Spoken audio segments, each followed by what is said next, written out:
السلام عليكم ورحمة الله وبركاته. النشرة الإخبارية لحزب التحالف الوطني المصري.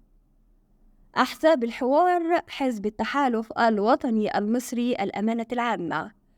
الأصل في العمل السياسي هو التوافق على إعلاء الصالح العام للوطن ومعالجة كافة قضاياه بأسلوب حضاري يقوم على أساس ديمقراطي حقيقي لمواجهة تحديات الواقع داخلياً وخارجياً، بما يضمن الحفاظ على أمن الوطن وتعظيم ناتجه القومي وخدمة المواطن وتخفيف المعاناة عنه.